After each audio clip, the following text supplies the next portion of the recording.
I'm wondering, what's the efficacy of this type of treatment? What have you seen in terms of positive outcomes, and have you seen any negative outcomes? But what's your experience then?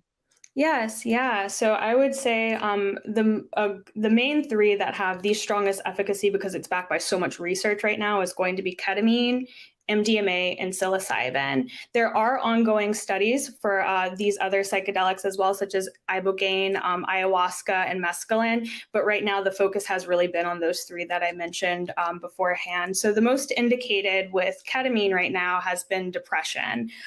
That's also to mention, though, that there has been significant research that's being undergone as we speak right now with PTSD, and a little bit with OCD as well, and some anxiety disorders. But ketamine typically gets paired with depression and depressive disorders of any sort. And a little bit about, I think, bipolar depression too, which is quite exciting for folks who sometimes worry that psychosis in those who have any sort of psychotic symptoms, that psychedelics is off limits. And that's actually not necessarily the case. We're doing more research to figure that out.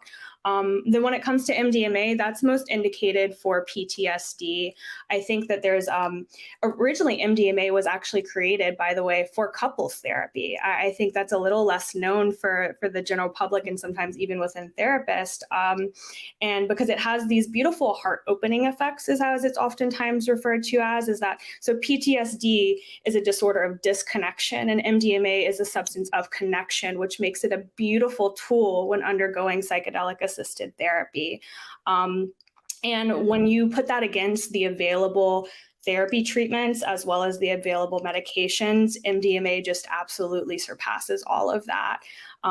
Both MDMA and ketamine in particular, through the FDA, were granted what's considered breakthrough therapies. I believe psilocybin actually was granted this too. And breakthrough therapy designation essentially means that when it's put against the available therapy modalities and the available medications, it is so above and beyond that ethically it would not be appropriate to continue to withhold these therapy modalities any longer, these substances in conjunction with therapy any longer. So it's really impressive when the FDA is like, well, let's push this along, because the FDA tends to be really slow, to be honest with you.